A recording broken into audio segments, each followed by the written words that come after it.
Mahigit naman sa 20 estudyante sa Guagua, Pampanga ang nasagip mula sa paglubog ng bangka. At dito naman sa Pangasinan, isang bangkay ng babae ang natagpo ang nakalibing sa beach sa Lingayen. Balitang hatid ni CJ Turida ng GMA Regional TV. Nakabaon sa buhangin nang matagpuan ang bangkay ng 20 anyos na babae sa Lingayen, Pangasinan.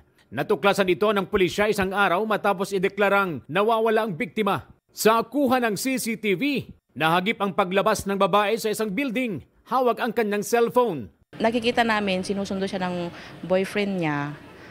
Bumabalik naman po siya before 10 p.m. Kita rin sa iba pang kuha na naglalakad ang dalaga hanggang sa dumaan pa siya sa barangay hall.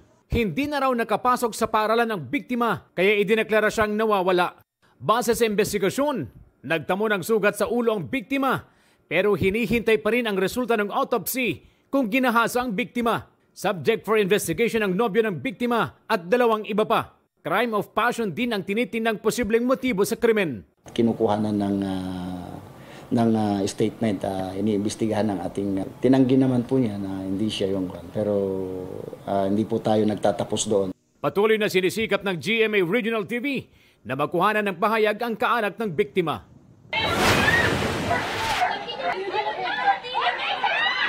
Nagmamadaling lumusong at lumangoy ang mga residenteng iyan patungo sa isang bangka sa ilog sa barangay Bangkal, Guagua, Pampanga. Ang bangka unti-unti nang lumulubog. Sakay nito ang mahigit 20 batang grade 1 hanggang grade 4. Ayon sa isa sa mga sumaklolo, pauwi na ang mga bata pasado alas 11:30 ng umaga nitong Lunes nang tumagilid ang sinasakyan nilang bangka. Gusto po ng mga bata makauwi agad kaya napupunta lahat sa unahan. Yung pong bangkero hindi niya nakontrol. Tulong-tulong na sinagip ng mga concerned citizen at ilang bangkero ang mga bata. Palubog na po yung bangka. Yung mga bata hindi naman makakalako yung maliliit lang. CJ Turida ng GMA Regional TV. Nagbabalita para sa GMA Integrated News. Patay na nang matagpuan ng isang senior citizen na 2 araw nang nawawala sa Tayum Abra.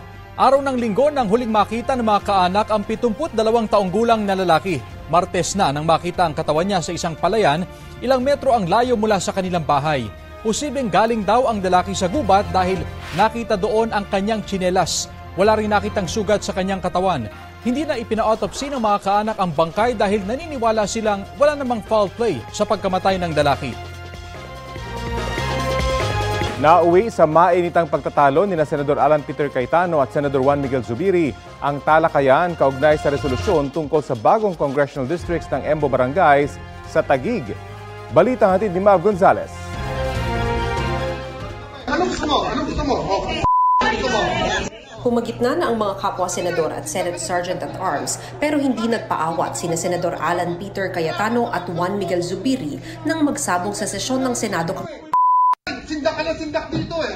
Wala akong pakialam sa pupoto dun eh. Sinabi mo yun. Interest mo lang iniisip ko eh. Gusto mo ipapa-50 ano mo kami? Sabi ko sa'yo. Sabi ko, Karen, baka pwede makiusap. This is too important. Nagsimula ang pagtatalo nang hilingin ni Cayetano na talakayin sa sesyon ang akda niyang Senate Concurrent Resolution No. 23. Nakasaad doon na wala pang batas na nagtatakda kung saang congressional district na bibilang ang mga enlisted men's barrio o EMBO, mga barangay na dating sakop ng Makati City pero nalipat sa Taguig batay sa desisyon ng Korte Suprema noong 2022. Kaya sa election 2025, ayon sa COMELEC, walang maibobotong kinatawan sa Kongreso ang mahigit 200,000 rehistradong botante sa mga EMBO.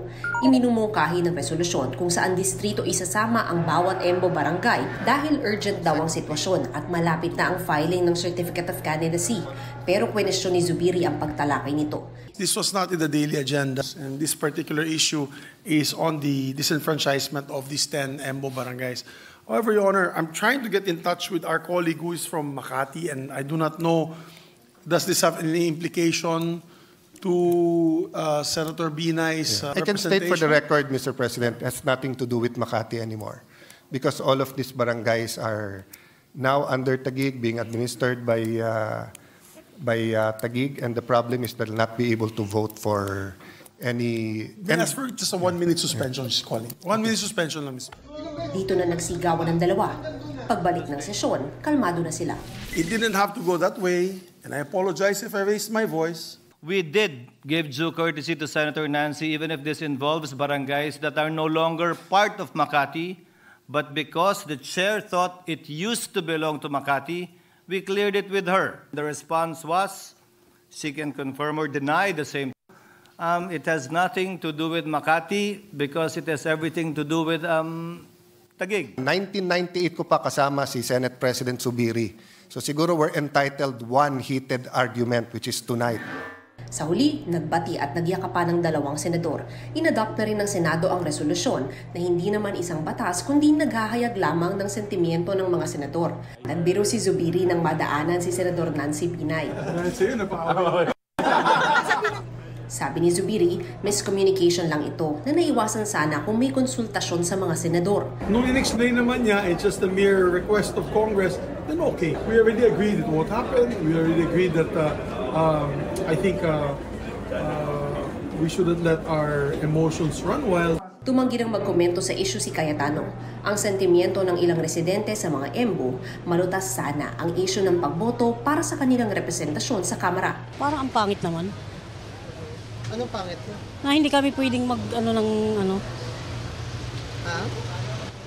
hindi kami pwedeng bumoto ng congressman. Nasanayan naman natin na tuwing butuhan may congressman. First time namin na Imbo pala walang congressman. Ang COMELEC maghihintay raw muna sa pasyarito ng Kongreso. Mav Gonzalez nagbabalita para sa GMA Integrated News.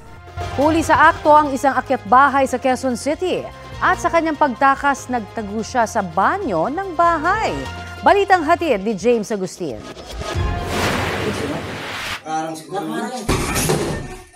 Sa pilitang binuksan ng mga pulis ang pintuan ng comfort room ng isang bahay sa Barangay UP Village, Quezon City.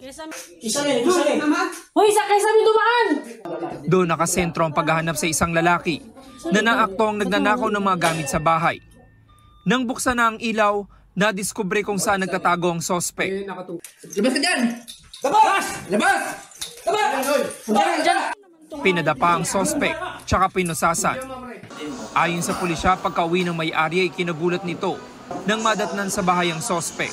Nung pagpasok niya ng gate, nakita niya itong isang lalaki sa loob ng kanyang tahanan. At nung napansin siya, habang bitbit yung mga gamit, agad tumakbo to. Mabilis tumakbo patungo sa direksyon ng kanilang banyo. Lumabas ang may-ari para humingi ng tulong. Ang ibang ninakaw na gamit nasa gate na raw ng bahay.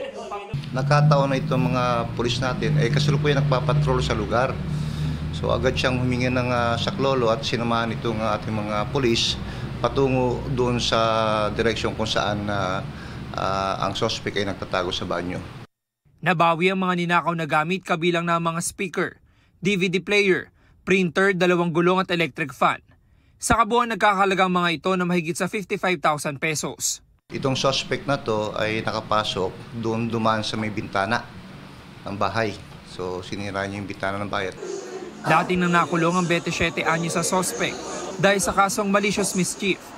Ngayon maharap naman siya sa reklamong robbery. Sa hirap ng buhay, kaya nagawa ko yun. Ilang beses mo nang ginawa yun? Pangalawa po. Ano gagawin mo dun sa mga bulong, sa mga ninakaw mo? Magbenta ko sana para magkapera. Inalam pa ng pulisya kung may kasamahan ng sospek at kung kabilang ba siya sa grupo na ang modus ay akyat bahay. James Agustin nagbabalita para sa GMA Integrated News.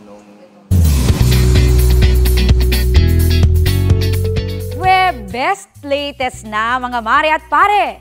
Trending ang patikim ng sequel movie ni na Alden Richards at Catherine Bernardo na Hello, Love Again. Hello. One hot Americano, tall. One hot Americano for Joy. For Marie. Joy! Marie.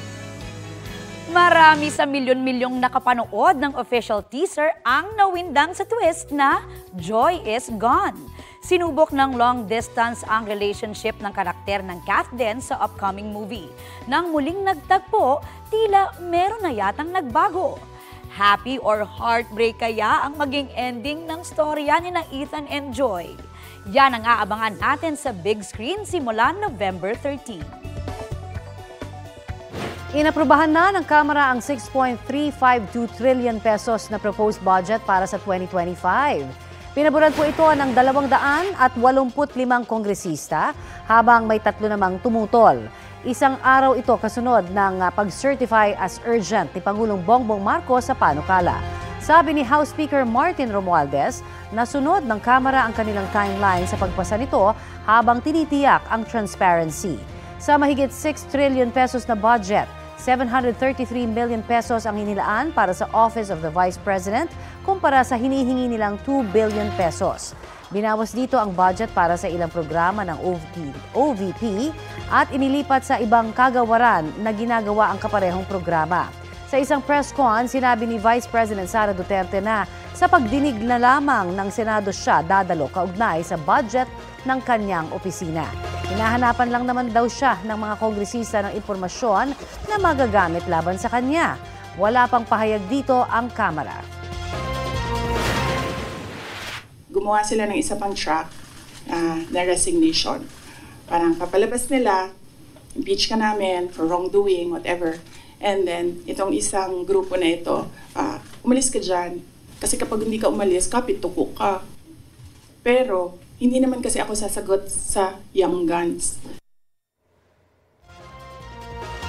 Kapuso, para sa mga maiinit na balita, mag-subscribe sa GMA Integrated News sa YouTube. Sa mga kapuso naman abroad, subaybayan nyo kami sa GMA Pinoy TV at sa www.gmanews.tv.